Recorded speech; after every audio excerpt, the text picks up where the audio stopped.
विघ्नहर्ता श्री गणेश, श्री गणेश, श्री गणेश। माते माते माते, इतने विचलित होकर किसे ढूंढ रहे हो?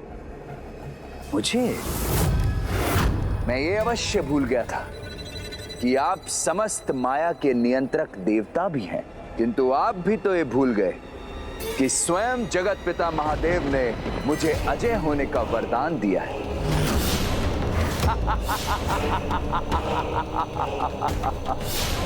तो अब सर्वत्र ममता मोह का विकार करने से कोई नहीं रोक सकता। भूल तो तुम अब कर रहे हो ममतासुर।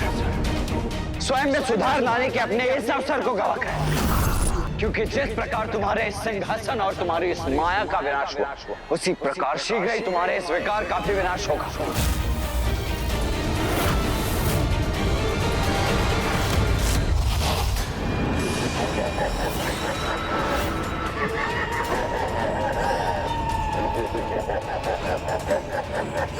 मुझे ढूंढ सकेंगे तभी तो मुझे नष्ट करेंगे आप, किंतु अब मैं आपके हाथों में आने वाला नहीं।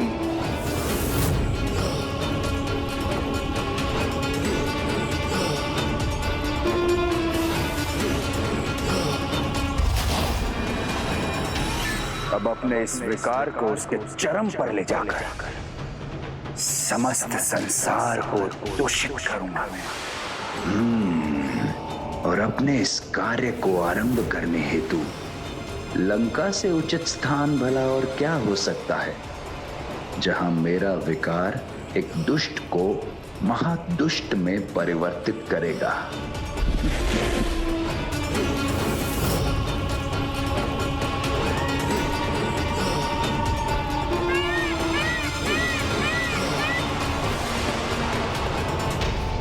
वो तो इसी दिशा में आया था, तो यहाँ से कहाँ चला गया वो गणेश? अब अदृश्य होकर ज्ञात नहीं वो कहाँ पहुंचकर किसे प्रभावित करने जा रहा है।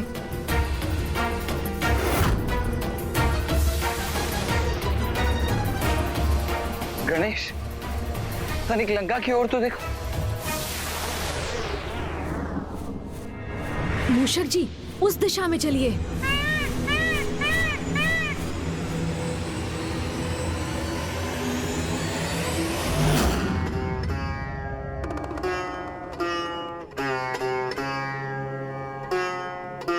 राक्षस राज, क्या आपके प्रति मेरा स्नेह समर्पण पर्याप्त नहीं है?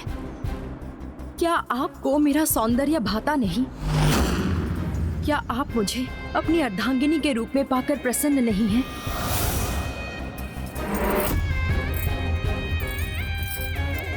मेरे प्रश्नों का उत्तर दीजिए राक्षस राज। क्या कमी रह गई थी मुझ में जो आप देवी वेदवती के प्रति आकर्षित हुए और उनके तप में व्यवधान उत्पन्न किया? पूर्व में भी आप नंदी जी के श्राप से श्रापित हुए। तुम्हारे सर्वनाश का कारण एक वानर सेना ही बनेगी। अब पुनः एक श्राप के भागी बने हैं।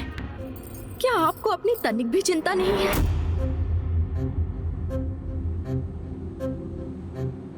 कहीं देवी मंदोदरी सत्य तो नहीं कह रही हैं? कहीं वास्तव में मुझसे कोई बड़ी भूल तो नहीं हो गई?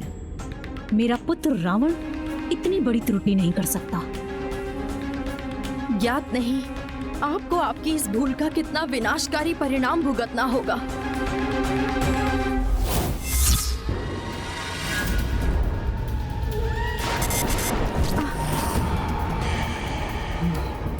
कृपा करके अपने इस व्यवहार पर संयम रखिए राक्षस राज, और पर स्त्री को सदैव सम्मान की दृष्टि से देखिए। देवी मंदोदरी,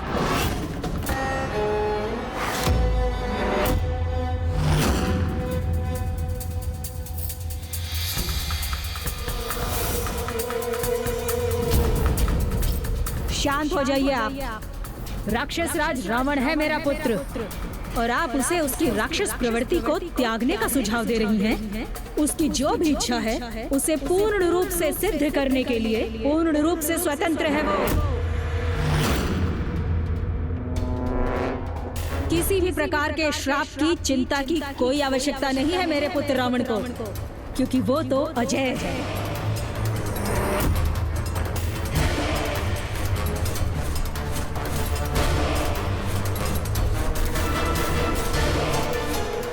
जिस स्त्री के प्रति आकर्षण हो उसे प्राप्त करने की इच्छा व्यक्त करने के लिए पूर्ण रूप से स्वतंत्र है मेरा पुत्र।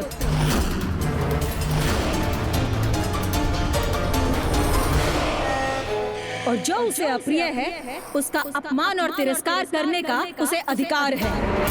यही व्यवहार हम राक्षसों के अनुरूप है और राक्षस राज रावण को ऐसा करने से रोकना सर्वथा अनुचित है।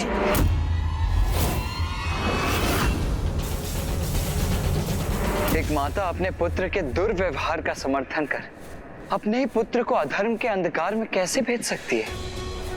भैया ये और कुछ नहीं, अवश्य उस दुष्ट ममतासुर का ही प्रभाव है। वो अवश्य यहाँ उपस्थित होगा। दाताओं, आप मेरा प्रभाव तो सर्वत्र पाएंगे, किंतु मुझे कहीं नहीं ढूंढ पाएंगे। पुत्र रावण, तुम्हें देवी मंदोदरी की किसी भी बात पर विचार करने की कोई आवश्यकता नहीं।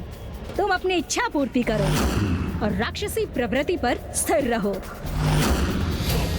आप तनिक भी चिंता मत कीजिए माता।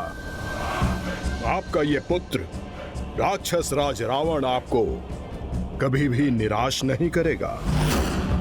महानतम राक्षस हूं मैं और महानतम ही रहूंगा। महानतम राक्षस हूं मैं और महानतम ही रहूंगा। महानतम राक्षस हूं मैं और महानतम ही रहूंगा। महानतम राक्षस हूं मैं और महानतम ही रहूंगा। ममतासुर ने अपने प्रभाव से एक विषैले व्यक्तित्व को और विषैला बना दिया है। इसके पूर्व की वो दुष्ट अन्य जीवों में भी दुष्टता का संचार करे, हमें उसे रोकना होगा भैया।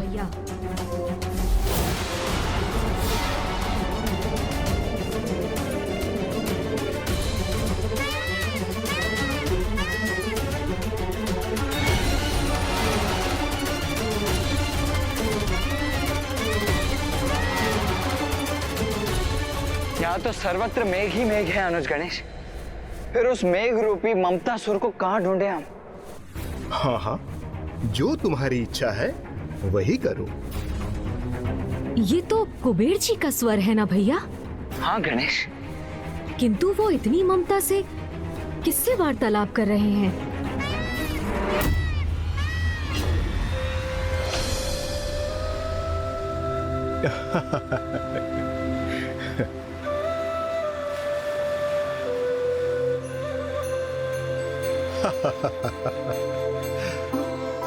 मेरे पुत्रों नल कुबेर मणिग्रीव कुबेर, यही तो आयु है आपकी क्रीड़ा करने की। इसलिए उन्मुक्त होकर जितनी इच्छा हो उतनी क्रीड़ा कीजिए। पिताश्री, आप चिंता न करें। आप अनुमति दे अथवा ना दे, हम तो अपनी इच्छा अनुसार से ही क्रीड़ा करेंगे।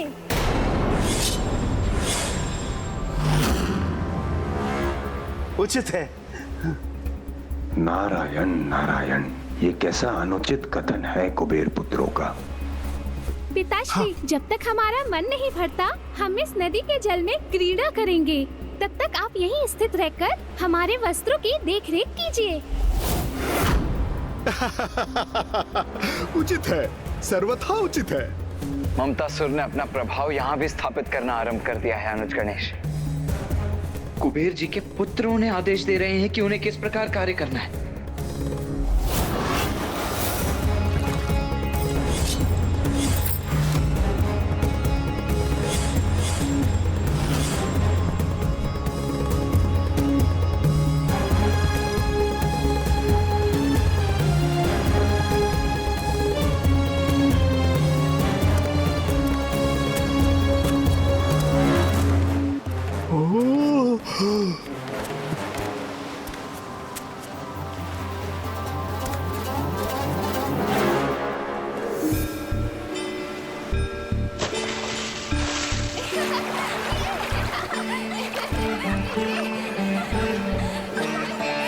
प्रणाम देव ऋषि नारद जी।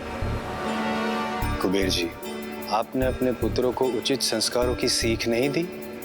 ये भी नहीं सिखाया उन्हें कि जब उनके समक्ष उनसे बड़ा कोई आता है तो उनका अभिवादन करना चाहिए। बालक हैं, क्रीड़ा करने गए हैं, इसलिए आप पर ध्यान नहीं गया होगा उनका। इसे आप अपना अपमान ना समझें।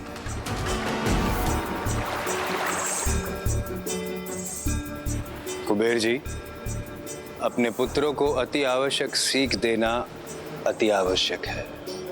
ये भी अति आवश्यक है उन्हें समझाना कि पवित्र नदी में यूं संपूर्ण रूप से निर्वस्त्र होकर प्रवेश करना धर्म के विरुद्ध है। देवर्षि, आप भी हमारे समान जल में प्रवेश तो कीजिए। आपको स्वयं ज्ञात हो जाएगा कि इस प्रकार स्नान करने में कितना आनंद आता है।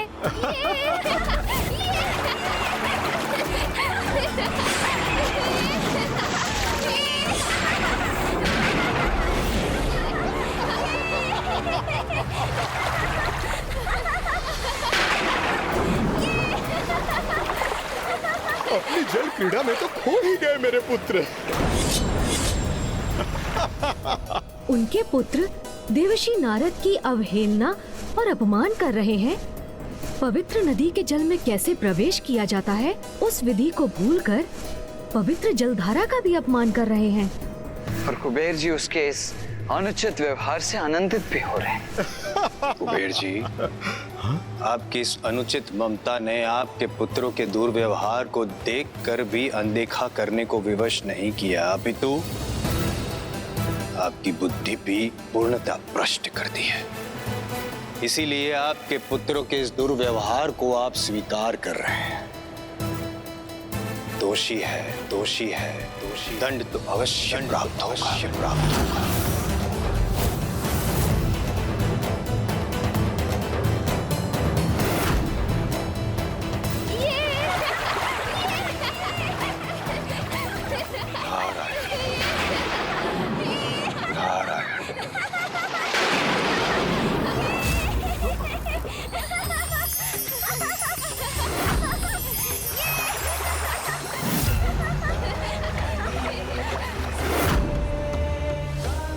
उद्दंड बालकों, जो गुरुजनों का सम्मान ना करे, पूर्ण रूप से निर्वस्त्र होकर पवित्र नदी में स्नान करे, वो प्राणी मात्र एक वृक्ष के समान होता है।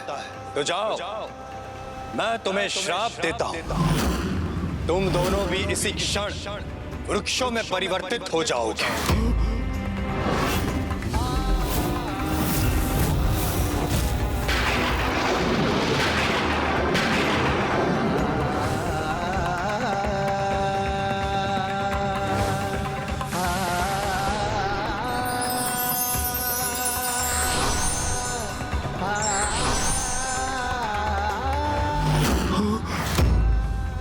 मेरे पुत्र वृक्षों में परिवर्तित हो गए।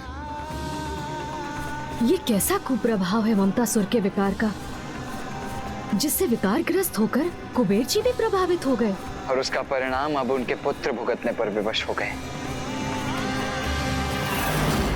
यहाँ मेरा कार्य पूर्ण हुआ। अब अगले लक्ष्य की ओर प्रस्थान करता हूँ।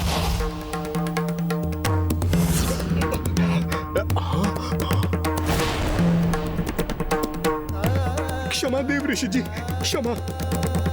देवर्षि जी, ज्ञात नहीं हम पर किसका प्रभाव पड़ गया था। आप पर किसका प्रभाव हुआ था इसका तो मुझे भी ज्ञात नहीं, किंतु मैं आपके पुत्रों को श्राप दे चुका।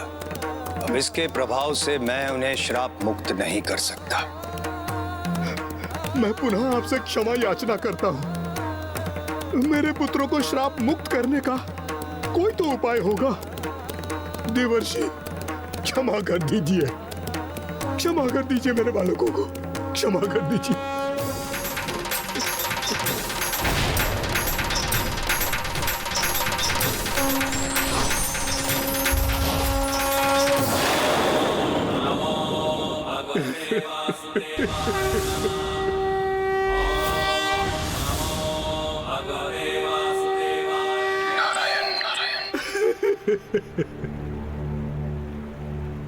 कुबेर जी,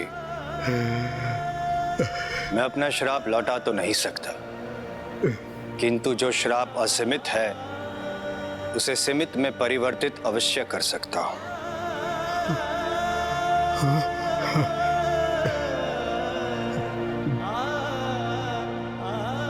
जब प्रभु नारायण स्वयं धरती पर प्रकट होंगे और जब वे बाल क्रीड़ा करेंगे, तब आपके पुत्रों को श्राप मुक्त अवश्य करेंगे। धन्यवाद, धन्यवाद महर्षि।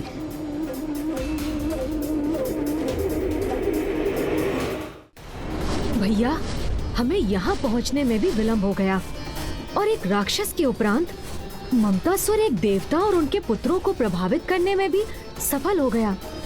अनुज गणेश, ये ममतासुर भी कामासुर के मार्ग पर ही अग्रसर है। जिस प्रकार कामासुर ने पहले रावण, फिर देवराज इंद्र के उपरांत ऋषि विश्वामित्र को प्रभावित किया था, उसी प्रकार ये दुष्ट ममतासुर भी एक बलशाली राक्षस और देवता को प्रभावित करने के उपरांत अब इन दोनों से भी अधिक महान व्यक्तित्व को प्रभावित करने के लिए तत्पर होगा। कौन हो सकता है वो?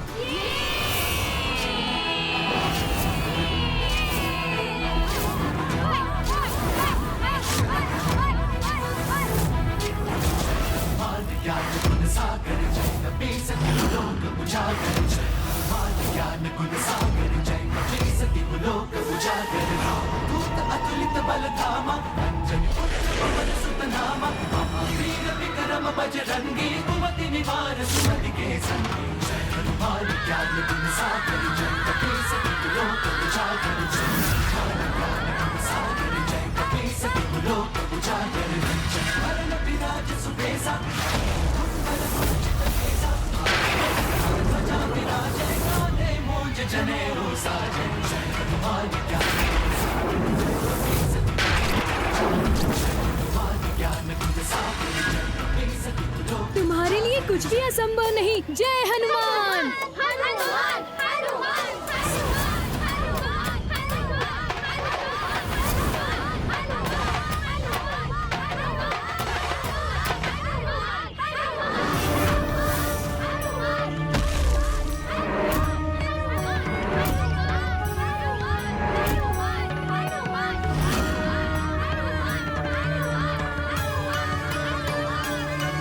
अब मेरा अगला लक्ष्य मेरे समक्ष है। अनुज गणेश, इससे पूर्व कि ये दुष्ट ममतासुर अपना अगला लक्ष्य निर्धारित कर उन्हें भी प्रभावित करे, हमें उसे ढूंढकर उसे रोकना ही होगा। हाँ भैया, किंतु है कहाँ वो?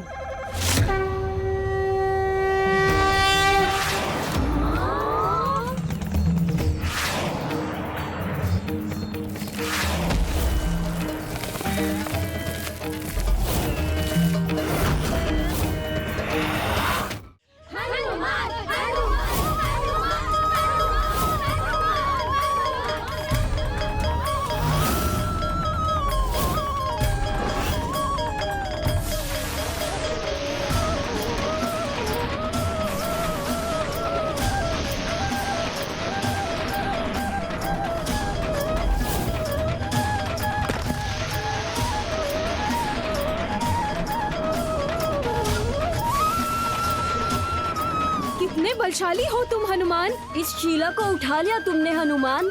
अब इसे और ऊपर उठाओ। हाँ हाँ, अपनी अपार शक्ति का प्रदर्शन करो हनुमान।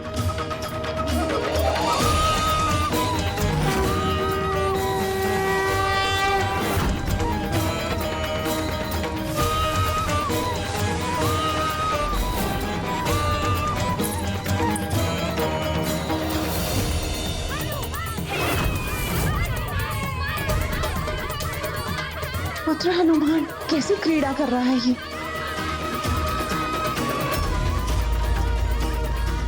माता, यहाँ उन्होंने इस प्रकार मुझे यहाँ देख लिया तो बहुत उलाहना देंगी।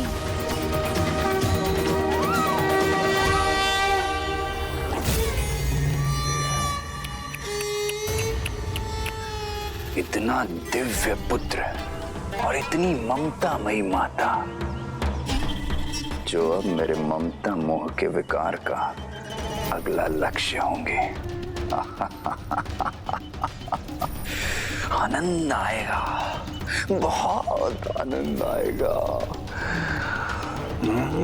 माते माते माते।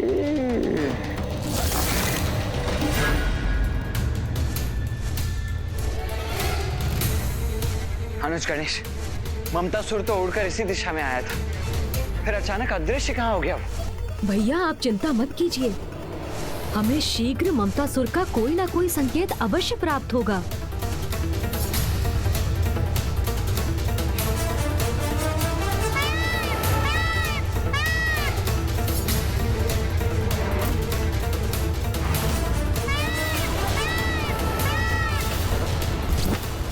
इस अपार बल का स्वामी कौन हो सकता है?